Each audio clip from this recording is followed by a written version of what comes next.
بسم اللہ الرحمن الرحیم۔ السلام علیکم ناظرین اکرام، آپ دیکھ رہے ہیں Urdu Globe T V Canada Pakistan. Canada میں اس وقت رات کے 1 بج رہا ہے، 7 اور 8 مئی کی درمیانی رات۔ پاکستان میں 8 مئی شروع ہو چکی ہے، جمعۃ المبارک ہے پاکستان میں، اور صبح کے 10 بج رہے ہیں۔ تو صرف سید کا پروگرام آپ دیکھ رہے ہیں، vlog Urdu Globe T V ہمارے چینل کا نام ہے۔ اس کو سبسکرائب کر دیں، لائک کر دیں، اور پلیز شیئر بھی ضرور کر دیں۔ اور دوسرے جتنے بھی ہمارے کولیگ، دوست اور یوٹیوبر جو حالات حاضرہ پر تبصرہ کرتے ہیں، ان کے اور ہمارے پروگرام کو آپ ایک مرتبہ میچ کر دیکھیں۔ کچھ ایسی خبریں، کچھ ایسے تجزیے، کچھ ایسی گفتگو ضرور آپ کو کچھ ڈفرینٹ نظر آئے گی۔ ہم بھی واچ کرتے ہیں، دیکھتے بھی ہیں، اور کوشش کرتے ہیں کہ آپ کو لیٹسٹ اپڈیٹ دیں، اور آپ کو صرف خبر نہیں سنائی جائے بلکہ خبر کی گہرائی اور خبر کی گہرائی جسے کہتے ہیں، اردو کا خاص لفظ ہے، اور تجزیہ بھی پیش کریں۔ سب سے پہلے آج بات کرتے ہیں لیٹسٹ 12 سے 18 گھنٹے کی جو نیوز ہیں آج کی سارے دن کی، اس پہ بات کرتے ہیں۔ لوگوں کا سب سے زیادہ کنسرن ظاہر ہے ایران اور امریکہ کے مابین جنگ اور مذاکرات اور خطے کی صورتحال ہے۔ تو آج ایران اور امریکہ کے درمیان ابنائے ہرمز میں فائرنگ کا جو تبادلہ ہوا، اس سے ایک دفعہ پھر لوگ پریشانی کا شکار ہو گئے ہیں، اور خطے میں امن کی اور مذاکرات کی جو صورتحال ہے وہ ایک مرتبہ پھر پریشان کن ہو گئی ہے۔ اور فائرنگ کے تبادلے کے بعد جمعہ کی صبح ایشیائی منڈی میں تیل کی قیمتوں میں ایک مرتبہ پھر اضافہ دیکھا گیا ہے، جو کل کافی حد تک قیمتیں کم ہو گئی تھیں۔ ادھر امریکی فوج کا کہنا ہے کہ اس نے ایران کی جانب سے ہونے والے حملوں میں، جن میں میزائل، ڈرونز اور چھوٹی کشتیاں شامل تھیں، کو ناکام بنایا ہے۔ اور جب اس کے بحری جہاز خلیج فارس سے آبنائے ہرمز کے راستے نکل رہے تھے تو جوابی کارروائیاں بھی کی۔ ایران نے امریکہ پر پہلے حملوں کا الزام عائد کیا ہے۔ ان جھڑپوں کے بعد عالمی معیار سمجھے جانے والے برینڈ خام تیل کی قیمت میں 2.3% اضافہ ہوا، اور یہ $102.40 فی بیرل تک جا پہنچی، جبکہ امریکہ میں فروخت ہونے والے خام تیل کی قیمت 2.1% سے بڑھ کر $96.80 فی بیرل ہو گئی۔ ادھر امریکی صدر ڈونلڈ ٹرمپ کا کہنا ہے کہ ایران کی طرف سے امریکی بحریہ کے 3 جہازوں پر حملے کیے گئے تھے، تاہم انہیں کوئی نقصان نہیں پہنچا۔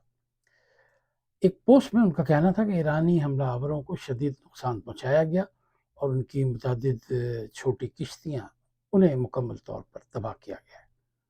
انہوں نے مزید لکھا کہ یہ کشتیاں فوری اور مؤثر طریقے سے سمندر کی تہہ میں چلی گئیں۔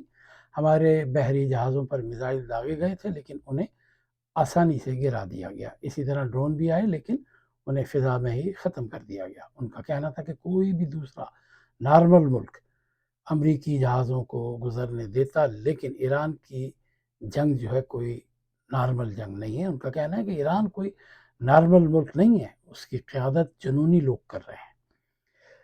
ایران کی جانب سے اتنے سخت رویے اور اقدامات اور سسٹینیبلٹی کو دیکھ کر امریکہ کے جو صدر ہیں وہ، اور CIA اور پینٹاگون، ان کی جو وزارت جنگ ہے، وہ ان سب کے اندازے اور قیافے اور پلاننگ دھری کی دھری رہ گئی ہیں۔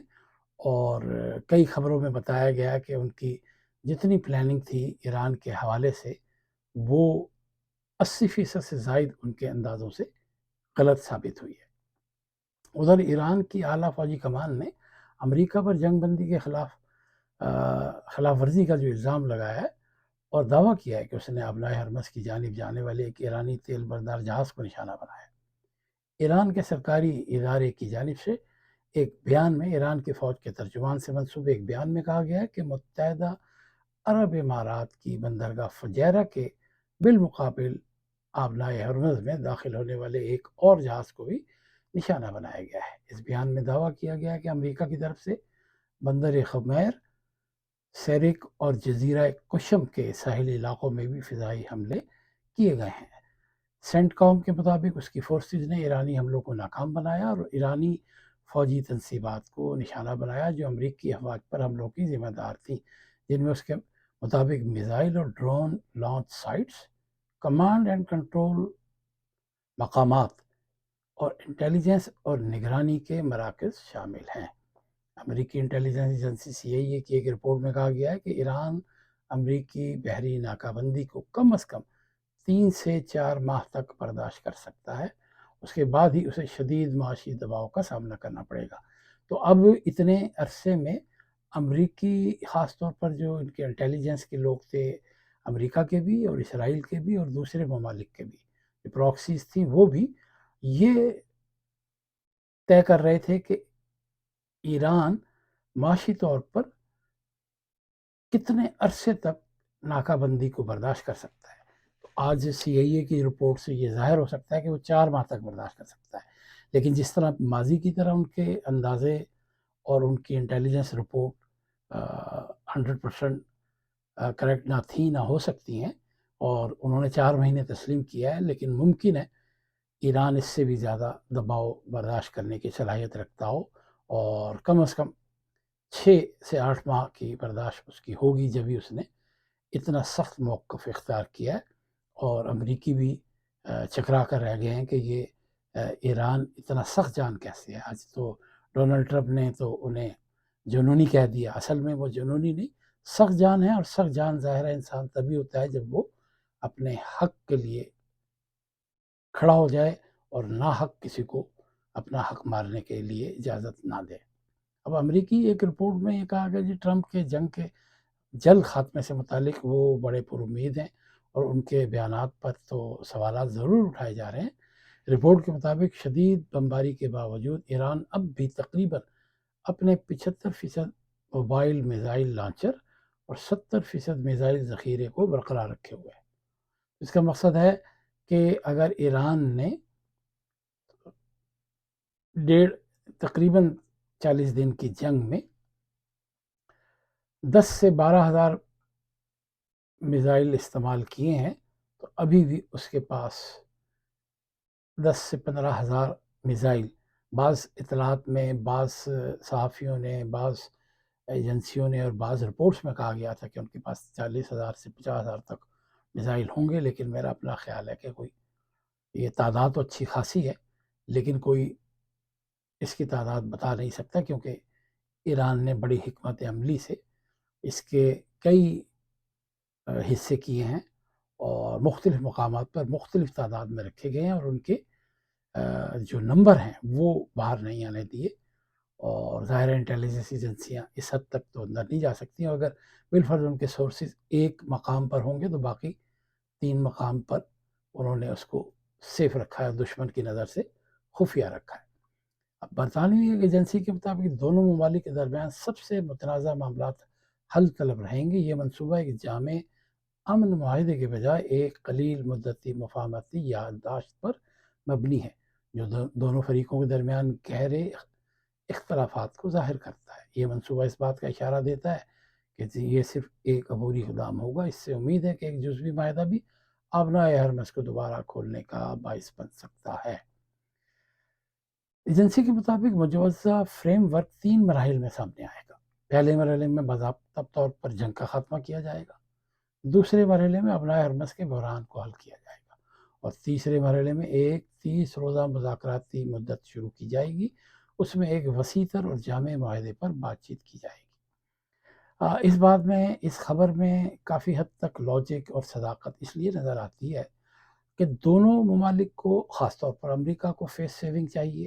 امریکہ کے صدر جو ہیں وہ نہیں چاہتے کہ وہ اگر بیک آؤٹ کریں تو پورے ملک میں، ابھی ان کی مخالفت 62% ہے تو وہ 92% تک چلی جائے، اور اس سال چونکہ مڈ ٹرم بھی آ رہے ہیں، ان پہ پریشر بھی ہے، معاشی پریشر بھی ہے، عالمی طور پر بھی کئی ممالک ان کے خلاف ہیں، کئی اتحادی ان کے خلاف ہیں جو یک طرفہ فیصلہ کر رہے ہیں، اور اس کے ساتھ ساتھ امریکی شہری اور جو اپوزیشن ہے، خاص طور پر ڈیموکریٹس، ان سے بھی وہ خاصے تنگ ہیں، نالاں ہیں، عاجز ہیں، کیونکہ ہر روز ان سے ایسے سوالات کیے جا رہے ہیں۔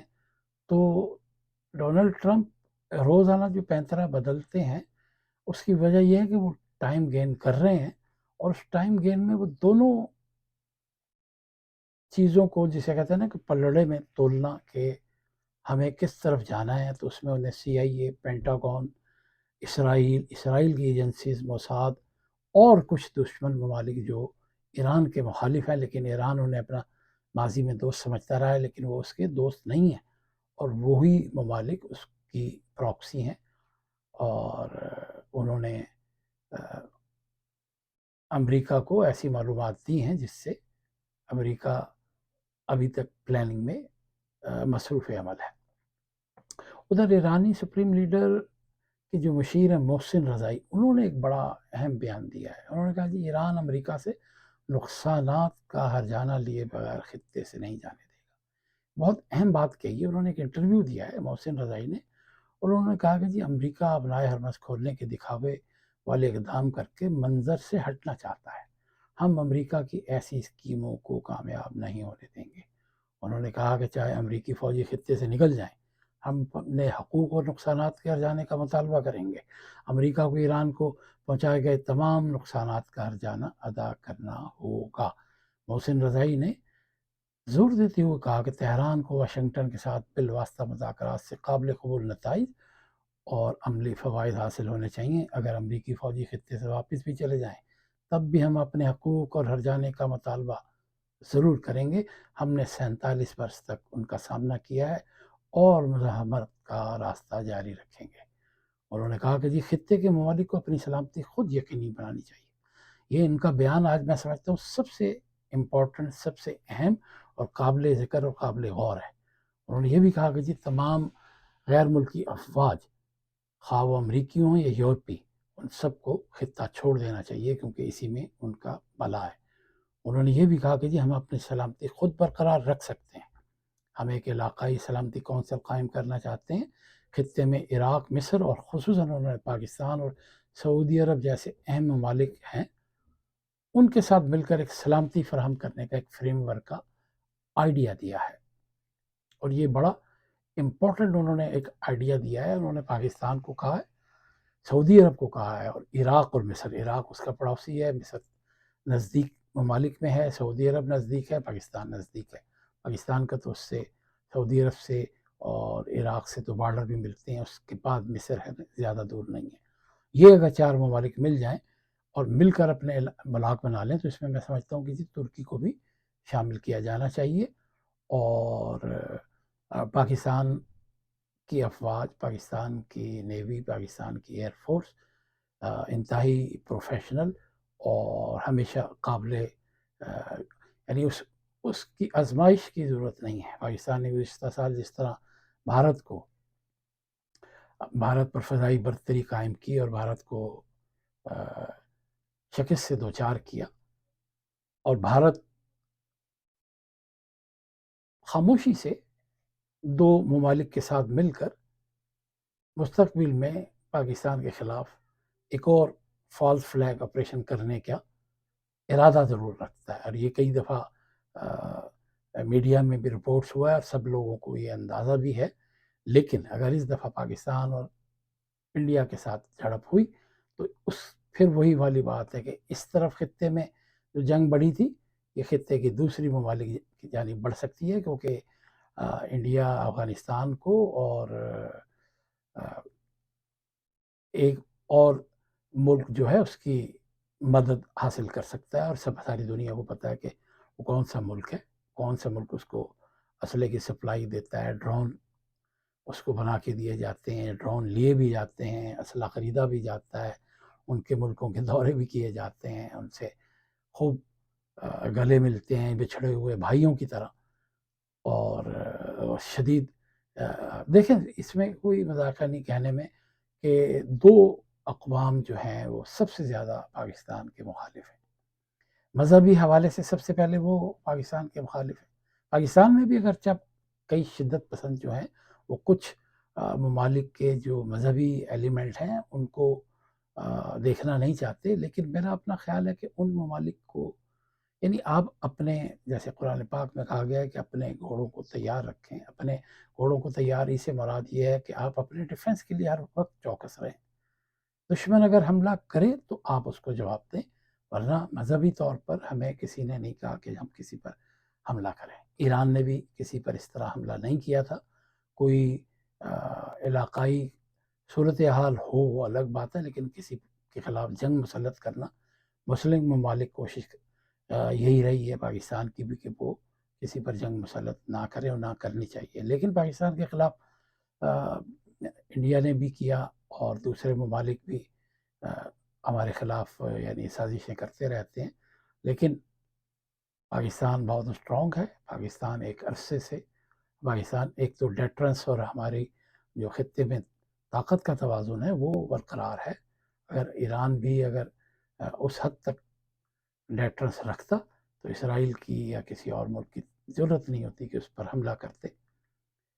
یہ ایک الگ موضوع ہے. بہرحال آج ایک اہم خبر ہے، لیکن وہ کچھ لوگ اس خبر سے بہت زیادہ پریشان اور گھبرا گئے ہیں کہ شاید کوئی ایک اور نیا وائرس دنیا میں آ گیا اور بہت تیزی سے پھیلنے والا ہے. اور کہا یہ جاتا ہے کہ اس وائرس کے شکار لوگ جو ہیں وہ ان کا سروائیول ریٹ بہت کم ہے، کیونکہ کووڈ میں تو سروائیول ریٹ بہت زیادہ تھا. تقریباً 3 سے 5% لوگ جو ہیں وہ بھی وہ لوگ جو عمر رسیدہ تھے اور جن کو پہلے سے کوئی پرابلم تھی ان کے لیے سروائیو کرنا مشکل تھا.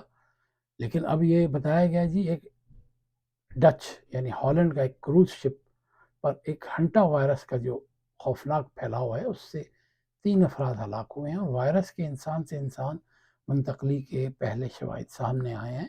اور اس جہاز پر 28 ممالک کے تقریباً 150 سے زائد مسافر اور عملہ سوار تھا.